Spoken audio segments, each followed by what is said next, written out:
welcome once again to my channel. This is a channel where I share lessons, tips, and stories about being a special mom. A special mom is someone who cares for a special needs child. So it's a resource place for special needs parents and caregivers. So today we're going to be looking at treatment options available for spinal muscular atrophy. The reason I'm sharing this is that my daughter, my beautiful daughter, was diagnosed with spinal muscular atrophy in March 2020, and over the months we've learned some lessons, some things, and I'm trying to teach what I can about spinal muscular atrophy while extending it to special need parenting. So today I'm going to be talking about the treatments available because people want to know, does it have a cure? Is it like something that once they tell you that this is what it is, you just go and cry your eyes out and just how will I put it, throw your hands in the air and there's nothing else you can do? Well, yes, spinal muscular atrophy has treatment. As at July 2021, which was the time that I'm recording this video, there is no cure per se.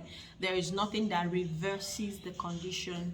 There are treatments that helps to stop the progression of the disease, the progression of the symptoms. So if a child is at the point where they are not sitting, or they are sitting and they have not started walking before they get the treatment, there's a possibility that they will still progress to get to walk if they get the treatment.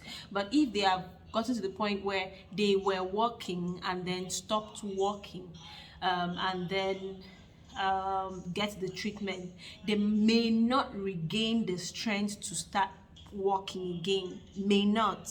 Some people have gone ahead to gain these things, but may not. But the thing is that they will not deteriorate any further.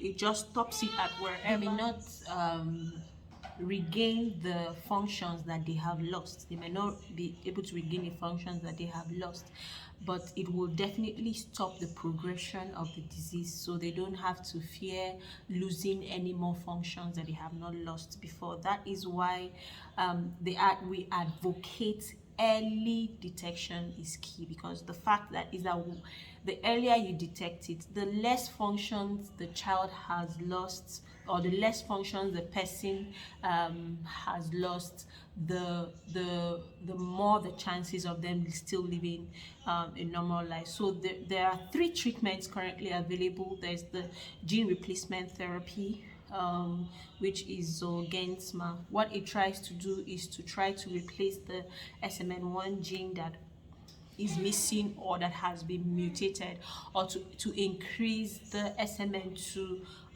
gene that are little or are not up to what is required. That particular treatment is called Zolgensma. I'll share details about every other treatment in the description box so that you get to know more about it.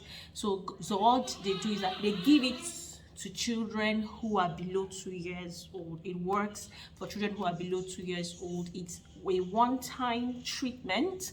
The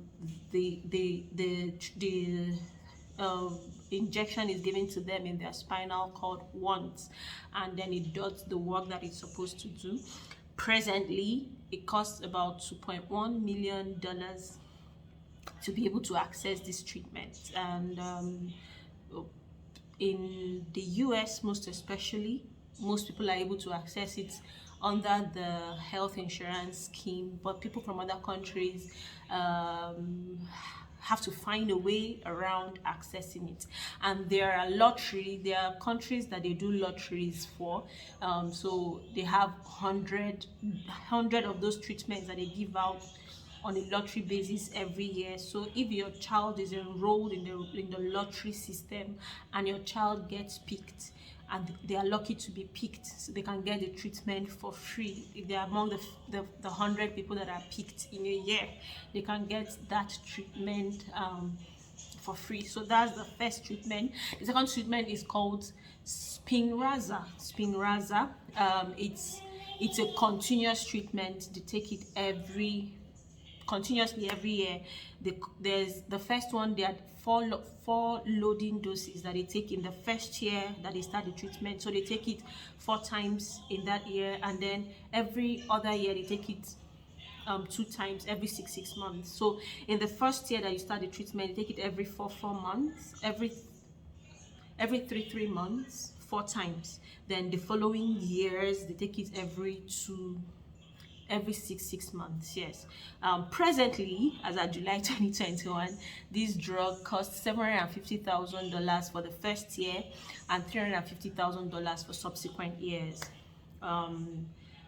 That's it. Then there's a third treatment. This particular one is administered through the spinal cord too. So they inject it for every time you could inject the treatment through the spinal cord into the person's body. Then the third treatment is the oral one. It's the easiest because you take it every day like you're taking your multivitamin. You take daily doses. They give it based on the child's body weight.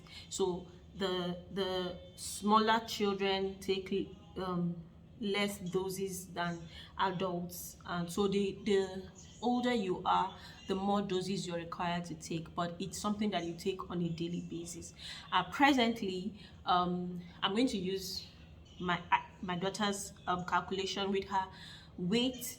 As at the last time we calculated it, her weight was below 10 kg, and with her weight and the dose that she's expected to take, it would cost about $120,000 yearly supply. $120,000 yearly supply. So this is about the cheapest, the easiest to administer, and the problem is still access. A lot of people do not have access to this treatment. So these are as at July 2021, these are the approved treatments for spinal muscular atrophy. A lot of treatments are still in trial stages, being tried, and in the next 2 to 3 years more treatment options will be churned out. So this is to say that spinal muscular atrophy is not so much as the death sentence it used to be years before now. The first ever treatment was clinically approved for commercial use in 2017, and this is 2021, 4 years after, and we've seen a lot of improvements in children who have used these three treatments. Access is still a huge problem for those of us who are from Africa, sub-Saharan Africa most especially. There's literally no access for those of us who are from those places. So what you see most people do is try to see how they can reach out. Those of us in Africa, sub-Saharan Africa most especially, there's literally no access. While we were making inquiries towards my daughter, I asked a lot of questions about this. There's literally nothing, no plans for our part of Africa yet. And as I am here, we're still battling and trying to see what access we can get and how much assistance we can get. So what most people do is